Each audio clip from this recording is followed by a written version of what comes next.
Wala na itong problema, sir. Binasa ko na. Ituloy mo na lang. Ano Na-quality yan, check ko sir? na yan. Natuyo ulit eh. Natuyo na. Gusto mo si Ma'am Hana? Opo. Ay, ilang taong ka na? 36. 36. Para kang nanalo sa luto, sir. Pag mapasagot mo to.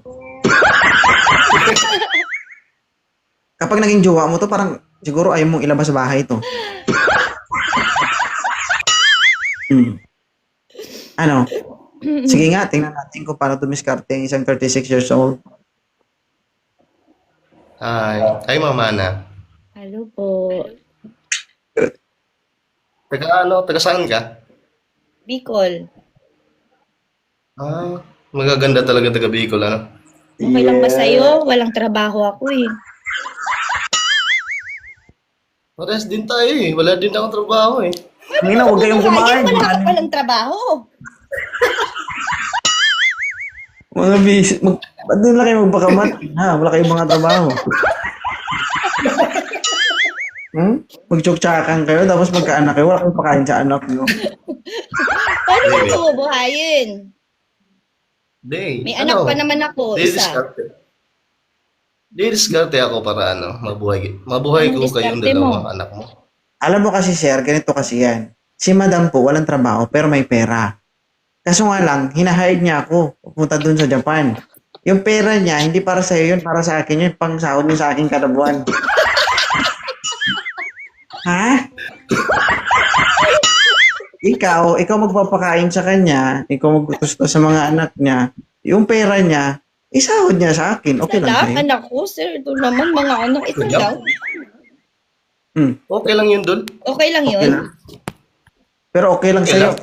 Pagbukas mo, laway kung maamoy mo. Ha? Kasi pag pumunta ko dun siya, hindi ko papayag na ano?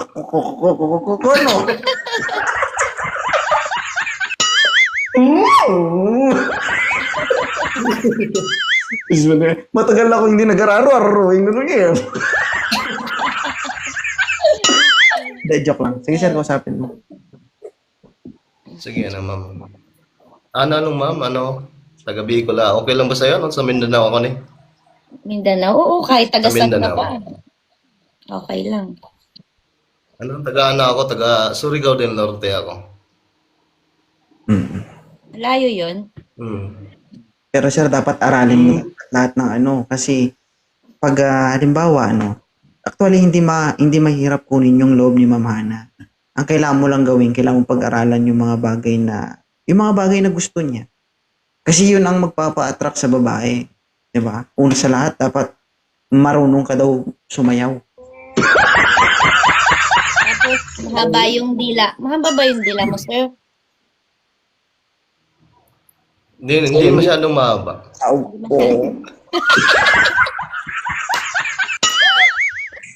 Sabi niya daw, dapat daw katulad kay 2.0 kung hindi mo dapat mahigitan pa. Labas mo daw. Tingin daw. Ay, mahaba. Gusto ko yung patulis, sir. Yung patulis.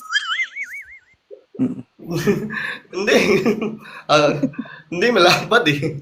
Ayaw daw sa Malapad. ayaw mo ba sa malapad, ma'am? Ayaw mo nun? Simot lahat?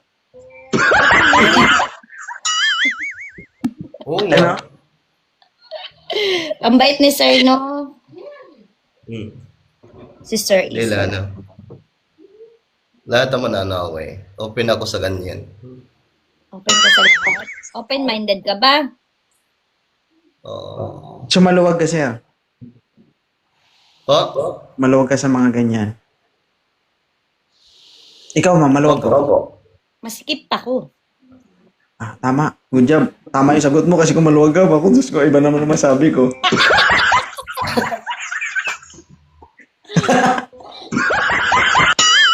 Sikip daw, sir. Sikip. Pwede yan. Alam mo, Tayong ano dyan.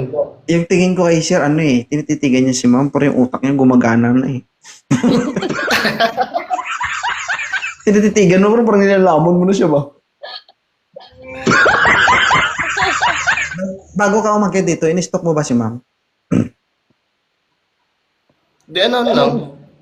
Ha? Nag-gusto ako dito eh. Nag-gusto lang ako dito. Anong nakita mo? Maganda. Hmm. Yun lang nakita mo. Maganda lang. Maganda at saka mabait. Wow. Kasi taga Bicol mababait yan. Masarap po magmahal siguro yan. Sabihin mo nga sa kanya, sir, kawain eh. Ha? Sabi, Okay, yun eh. Oo. Sabihin mo, cute siya. Cute siya. Ayan. naya ka. Ang cute ni sir. Ang init, sir? Lagi ako ng kasi, idol ko si 2.0 kasi nasa TikTok rin ako. So, okay lang sa'yo. Ano Kung din? idol mo ko, okay lang sa'yo. Maging kayo. Kung sakali, maging kayo. Payag ka ba? Ako muna bago ikaw. Idol mo ko, di ba? Pagbigyan mo na. Pwede yan, idol kasi depende sa kanya. Hindi pwede. Papayag siya. Bagsak na siya. Huwag kang umayag. Hindi pwede yun. Para din. Para matawa din siya. Pero para sa akin, hindi talaga pwede. Yun naman pala, sir. Ano siya? Seryoso. Pero dapat mabilis ka. May pick-up line ka ba dyan? Kaso lang, pick up line. Ay, paano natin mapasagot yan?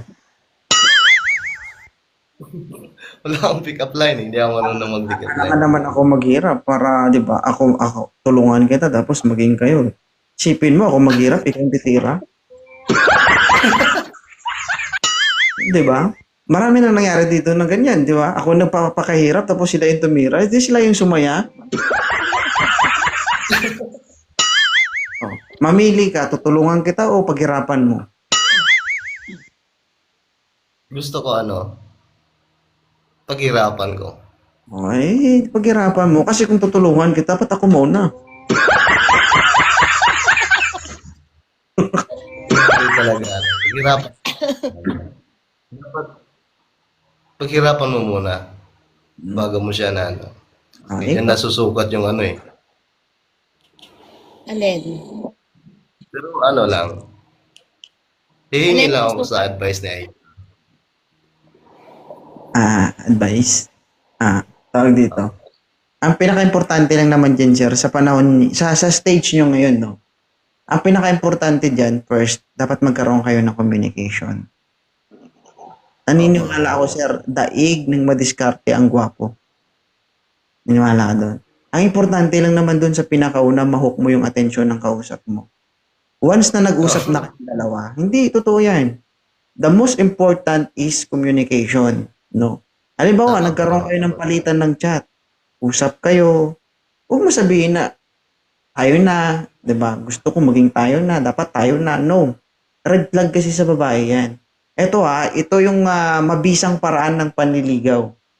Ang totoong nanliligaw, kahit hindi mo ipahayag sa isang tao na nanliligaw ka, mararamdaman niya 'yan. Ganito kasi 'yan, 'di ba? Kapag nag-chat kayong dalawa, palitan kayo ng chat, biruan, kantsawan, 'di ba? Asaran. Kapag nagpalitan na kayo ng conversation at dumating sa punto na hindi ka nag-chat, tapos hinahanap-hanap ka niya, yun na yung time. I-try mo na hindi Yun yung mag-chat sa kanya. Kapag hinanap ka niya na hindi ka na nag-chat sa kanya, isa na sa indication nun na possible, importante ka sa kanya o hinahanap-hanap ka niya. That's the time na magsabi ka na gusto mo siyang ligawan. 'Di ba? Kasi karamihan kasi sa ating mga lalaki, gusto nila easy to get eh. Magsabi siya, hindi, tayo na. Gusto nila pang madalian. May hihingin agad sila ng ganito, ganyan. May makita na ganito, ganyan. Wag na wag mong gagawin yan. Kasi once na nagawa mo yan, wala. Balda ka dyan, boy. No? Kung gusto mo talaga siya, kailangan mong paghirapan. No? Kahit hindi mo sabihin na naliligaw ka sa kanya. Di ba? Umpisahan mo sa tropang walang kwenta. Usap-usap, hanggang sa magdamag nag-uusap. Kapag hindi ka nag-chat at hinanap ka niya, bakit hindi ka na nag-chat? Busy ka na, may iba ka na, mga ganun. Mag-isip ka na, tol. Positive na indication yan. Mm. That's the time na magsabi ka, kung gusto mo siya, manliligaw ka sa kanya, hindi proper mo yung panliligaw. Di ba? Daig ng madiskarte ang Tama. gwapo. Di ba? Kasi yung ibang gwapo dito, mga tanga. Oo. Kala mo lang ha, mahirap din maging gwapo sir kasi minsan nasasabihan kang tanga. Kasi yung ginagamit nila hindi utak, puro lang itsura. Hindi, totoo yung sinasabi ko. Oo, Lalo dapat na, ganun yung mga lalaki. Una sa lahat, alamin mo yung yung gusto at hindi gusto ng isang babae. At kailangan, ipakilala mo kung sino ka. Hindi mo kailangang i-hide kung ano yung identity mo, hindi mo kailangang i-hide kung ano yung totoong pag-uugali mo, yung nakaraan mo. Kahit gaano pa kasama yan, maging totoo ka sa kanya. Di ba? Tandaan mo, sa panliligaw, hindi natin kailangan maging mabait para lang makuha yung isang babae. Intindihan mo?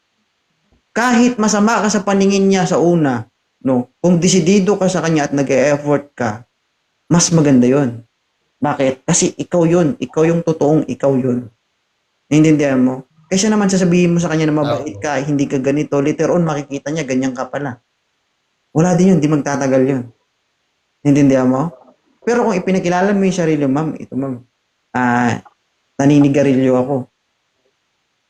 Sabihin ko sa inyo, ganito talaga yung ugali ko. Pero, gagawan ko ng paraan. Kung hindi ko man matanggal agad, pero uumpisahan ko sa ngayon. Hindi lang basta salita, gawin mo. Di ba? Kasi pangit kasi, ang pinakapangit dyan, sabi mo, hindi ako naninigarilyo, hindi ako umiinom, later on nakikita ka nila. Di ba? Ano masasabi? Wala. Yun nga. Okay sana kung okay na. Kumain ka na. Kung hindi ka pa nakain, magugutom ka. Diba? Oh. Okay? Nasa iyo yan. Huwag ka matakot sa babae, Sus Maria. Gusto mo ka? Gusto mo? Hindi, kung gusto mo ka pa, mag-seminar ka sa akin. Hindi, actually, sir, ako, sir, hindi ako marunong manligaw kasi hindi ko na-experience yung manligaw. Yung, hindi totoo. Ang alam ko lang kasi pangungulit eh. Yun lang ang alam ko. Di ba? Hindi ako sabi na ligawan kita, ganun. Maliban na lang, isang babae lang ginawan ko ng ganyan, asawa ko lang. Pinilit ko talaga kasi kahit ayaw niya, pinilit ko siya, wala siyang magawa. Ay, napauum. Sus Maria, sir, kung alam mo lang yung story namin ng asawa ko, ako mabilib ka. Niligawan ko yung asawa ko ng 1:00 ng hapon, natapos kami 2:00 ng madaling araw. Pinapili ko siya, sir. Sabi ko, ma'am, napakaganda niyo po. Gustong-gusto kita, sabi ko. Kung possible na magustuhan mo ko, sabi ko sa kanya, gusto ko sana tayo na. Pero kung hindi mo ako magugustuhan o possible na hindi mo talaga ako magustuhan, iba-block na kita, sabi ko sa kanya. Pero kinausap ko muna ng napakatagal. Siyempre maganda yung usapan namin, napapatawa ko na. Yung block ko ngayon, pagdating ng 2:00, naantok na ako eh. Kinausap ko ngayon. Sabi ko, kung hindi mo ako magugustuhan, i-block na kita. Sabi niya, bakit? Sabi ko, mag-accept ako ng panahon na hindi naman magiging tayo. Magpapaload ako, mag-chat-chat ako. Magsisalita pa ako ng kung ano. Tapos hindi maging tayo, wag na. Sabi ko, i-block na kita. Nantay ko siya 5 minutes. Ako, bibigyan kita ng 5 minutes. Pag ang sagot mo, hindi mo ako magugustuhan, i-block na po kita. Yung sabi ko sa kanya, wala pang 5 minutes to, nag-reply na oo. Sabi ko, edi tayo na. Napauo ngayon. After 1 month to, pumunta sa akin. Miyahe from Davao papuntang Luzon. Sa awa ng Diyos, pumunta siya sa akin mag-isa, pag-uwiin sa kanila, 2 na sila. 3 years old na ngayon yung anak ko. Diba? Diba? At least, Sir. hindi, guys, hindi ako nagjo-joke, guys. This is based on reality talaga. Yan ang talaga, tanungin niyo yung asawa ko, yan talaga yung ginawa ko sa asawa ko. Sabi ko kasi, ma'am, ako single ako. Wala akong responsibilidad, wala akong anak, never akong nakasal, ito live birth ko. Binigay ko lahat. Sabi ko, ito yung sinumar ko, ID ko, live birth ko. Ito, wala po akong asawa, sabi ko. Sabi ko, pag hindi mo ako magustuhan o hindi mo talaga ako magugustuhan, Sabi ko, ibablock kita. Sabi ko, Sus Maria, nag-isip siguro, sabi niya, baka i-block ako nito, hindi ko na siya makakausap. Siguro nag-reply siya mga 3 minutes ago, 3 minutes after ng pag-uusap namin. Sabi niya, ano, ayaw mo? Okay lang naman, respetuhin ko yan, sabi ko. Sabi niya, oo na. Ah, sabi ko, oh, tayo na? Sabi niya, oo. Ah, after 1 month, pinaalam ko siya sa papa niya. Sabi ko, sir, pwede ko bang papuntahin dito si ganito? Ako bahala sa pamasahe. Ito po ID ko, ito live birth ko, sinumar ko. Pag nawala anak niyo sa akin, yung hanapin. Sabi ko, Sus Maria. Wala pang 6 months, sir. Pag uwi sa kanila, buntis na. Di ba? Eh, hindi kasi sabi ko sa kanya, sabi ko, kapag pumunta ka sa akin, sabi, alang naman magtinginan kami doon. Di ba? Sabi ko, kung hindi ka sigurado sa sarili mo, wag kang pumunta sa akin. Kasi mabibiyak yung bao-bao mo. Di, sinabi ko yun sa kanya. Sabi ko, kasi ako, I'm 29 year old that time. Sabi ko, gusto ko na talaga magpamilya. Gusto ko nang mag-anak. Sabi ko, kung hindi ka sigurado at nag-hesitate ka sa sarili mo, wag kang pumunta dito. Pero kung desidido ka na magpamilya, sabi ko, puntaan mo. Sabi ko, gusto ko na magkaanak. Kaya sabi ko, wag kang mag-expect na yung walang mangyari. Sabi ko, pagdating mo dito, sigurado ka talaga sa akin. So, sir, unang araw, sir, pag-uwi, pahinga na siya kunti, sir. Wala, inabugbog pagkatapos. Dumugo, oy. Pero sa awa ng Diyos, kita mo naman, di ba? 3 years old na yung anak ko. Napakaganda ng anak ko, sir, babae. Eh, nasa ano yan? Kasi ako sinabi ko sa kanya, sabi ko, wala kang isipin. Sabi ko nga sa tatay niya, sir, yung anak mo, kapag nandito sa akin, walang problema yan. Hindi ko yan babayaan. Kapag may nangyari sa anak mo, sisihin mo ko. Hanapin mo ko. Lahat, sir, ito yung pagkakilanlan ko, ID ko, live birth ko, sinumar ko. Wala kayong problema. Payagan nyo lang na makapunta sa inyo. Hindi niya alam, nakabook na yung anak nyo. Pinabook ko muna. Bago ako nagpaalam. Baka hindi pumayag eh. Pero hindi niya alam na ano, tawag dito. Kung hindi mo siya papayag, pupunta pa rin sa akin yung anak niya. Mindset ba? Galing ah. Ang daming Pero yung advice ni sir. Yung sinasabi ko si sir, totoo yan. Kasi that time kasi gusto ko na talaga magkaanak.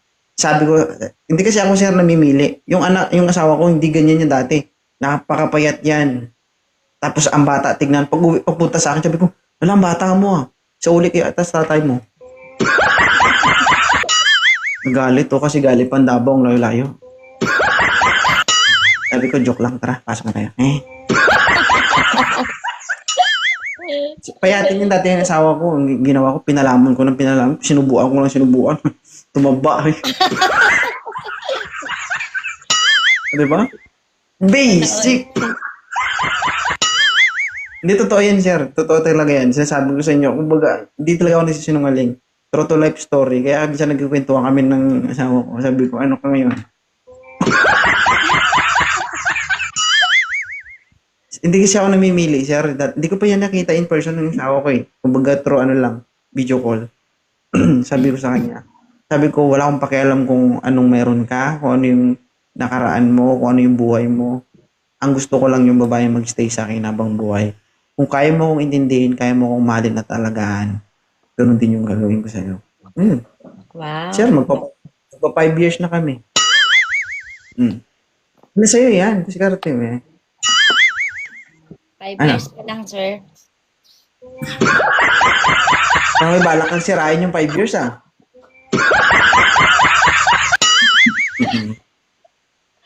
Yes, ma'am. Mag 5 years na. Tatagal yan. Ano, sir? Tatagal. Huwag mo sirain, ha? Pa nag-iba yung isip ko. Baka masira. Hindi. Joke lang. Pipigilan ni Sir Isla yan. Sir Isla, ikaw na bahala kay mama. Apo. Follow mo ako, sir. Ingatan ko to, sir. Ingatan mo ako? Pagkausap to, parang wala. Oo naman. Oo. Iingatan kita hanggang kaya ko. Hanggang kaya mo? Hanggang sa Hindi, sir, alam mo, ang pinakagusto ng isang babae, yung tipong kaya mo talagang manindigan. Kahit anong mangyari, manindigan ka bilang ikaw. Oo. Ako, sir, wala akong pakialam, mayaman man yan o hindi. Kung ano ako, yun ako. Maniwala ka sa akin, sir, nagkaroon ako ng girlfriend na sobrang yaman. May mining company, ilan yung resort, sobrang yaman, sir. Sabi niya nga sa akin, dati nasa trabaho, nasa government ako. Sabi, huwag ka na magtrabaho, ako nang bubuhay sa'yo. Sabi ko, hindi ko kailangan ng pera mo. Kaya ko kumita ng pera sa sarili kong pamamaraan. Yan. Makita mo yun, sir, parang artista. Pero wala siya magawa, bumagsak lang siya sa akin. Ang pinagsabi mo naman, sir, bagsak ako. Ha? Bakit? Wala pa naman nangyari ah. Oh, ano yan, kumbaga, nasa pagkatao mo yan. Kasi kung ano yung ipapakita mo sa babae, yun ang magre-reflect sa'yo. Yun ang magiging, kumbaga, yun yung hahangaan niya sa'yo. Kaya yun dapat pagsikapan mo. Huwag mo isipin na ganito ka lang, ganito siya. Walang ganun. Nasa approach mo yan kung paano ka mag-approach Diba? Kumbaga, nasa tamang pasok yan. Kasi pag maling pasok, pag maling pasok, pag sumigaw ng aray, magagalit yan. Kaya itama mo na maigi. Naintindihan mo ba? Isipin mo, 36 ka na, 33 pa lang ako pa nagtuturo sa'yo. Oo Pero nga. nagkukunwari lang yan si Sir Islam. Magaling yan. Pero magaling yan, tahimik lang. Nakakiramdam lang yan, totoo. Sus Maria. Ano, sir? Pero Oh. talaga nagpapasalamat talaga ako dahil sa lagi ako nanonood sa'yo, Dol, kasi ganyan. Mm. Para rin, naghahanap rin ako kasi. May anak ka ba? Pero, wala po. Single talaga ako. Baka baog ka. Hindi naman. Try mo nga, sir. Baka baog eh. Sino ang magta-try? Ako? Ano ko, sira? Oh. Sira ulo ka. Kayo mag-jowa. Nakikita naman yan. Nakikita naman. Hindi pa naman magjowa. Maging okay na kami. Titingnan ko pa nga Hindi siya. mo mahal. Sige. Oo. Marami pa tayong titingnan. Sige. Oo. Pero sir, alam mo, sa mga tingin-tingin, ako di ko papayag na. Titingin lang siya. Titingin din ako di, dapat kasi patas lang. Huwag kang papayag na argabyado ka. Dapat parehas lang, ganun. Hindi pwede. Tayo. Nasa gitna lang tayo talaga. Kapag nasa labanan, dapat sabayan. Hindi pwedeng may mauna dyan. Kasi pag mauna ka, baka ma-post ka. Sige. Mag-iingat. Oh, Diyos ko. Hindi na sa inyo na yun. Oo nga. Gawin nyo. Kasi buhay nyo naman Oo. yan. Kung may mangyari mang mga ganung bagay, ibig sabihin gusto nyo yan. Desisyon nyo yun. Diba? Ang hiling ko lang dyan, respeto nyo lang. Isa't isa. Kasi pangit naman yung ayaw sa'yo, pipilitin mo, ganun. Pag ayaw na, ay, bitawan mo na. Kasi kahit anong pilit mo, kung ayaw sa'yo, wala tayong pilit. Okay? Sige. Kunin mo na si ma'am, dalhin mo na. Uy, Okay. bakit? Kung ayaw mo umalis, Hindi pa. oh, Hindi pa. so ibig sabihin kota mo talaga to ngayon. Pero pag chinat ka ni sir, re-replyin mo naman. Oo naman, syempre naman. Din mo suplada eh. Mabait ako. Mga ilang beses ka mag-reply? Ayun mo, hanggang 3 reply lang, tapos wala na. Kung sabihin mo, sir, nag-reply ako doon pero 3 lang. Ha? Hindi, ganito kasi ma'am. Kung ayaw mo sa kanya, kung halimbawa, ayaw mo talaga, hindi mo siya bibigyan ng pagkakataon na pumasok sa buhay mo o mag-chat sa'yo, sabihin mo na lang. At least dito pa lang, wala na tayong masasaktan. Di ba? Hindi pa naman tama, ako tama. umuwi. Sabi Hindi ko, nga. tingin lang ako. Ay, hindi nga eh. Magchat-chat sa'yo yan eh. Sinasabi ko siya, Reply mag-reply mo ko ba? siya, i-reply ko. Mga ilang, tanong ko nga, mga ilang beses ka mag-reply. Para maka-mindset ka. Secret mo, ito naman. Sir, huwag ka na umasa, sir, ha? Maraming scammer ngayon. Huwag ka magpadala sa itsura. Ha? Ito naman, Minsan- sir. Minsan yung itsura nakakabulag yan. Tinawag Eh, sa nasa- tahimik na. Hindi, sinasabihan lang sir, mahirap masaktan sir na wala kang ginagawa, ha? Yung tipo nag-chat ka lang tapos umasa ka tapos nasaktan ka. Mas masakit yun kasi walang chat na, walang reply eh. Replyan ko naman siya kung gusto ko o ayaw ko. Kung kaibigan lang, di ba, sir?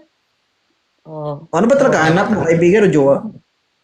Wala pa nga ako nakikitang majujowa. Wala pa. Sip, Naghahanap pa. Sabi ko, di ba sa'yo yung kagaya mo? Diba? Ang dami. At dain pala, ano, pero sir sabi niya, pero re-replyin mo naman. Oo, reply ko yun, syempre. Ay, sige sir, paghirapan mo na lang, malay mo, di ba? Tapos someday Sige ba? makita ko kayo, sunod na sa ano, sunod sa iyo. At, sabi niya sir, masarap ang mga taga-Japan. Mm-mm. Sir, ang tunog ng taga-Japan, alam mo kung ano? Hindi yan ang tunog ng taga-Japan, hindi yan. Iba ang tunog na. Paano? Ano naipit ang taga? Parang naipit.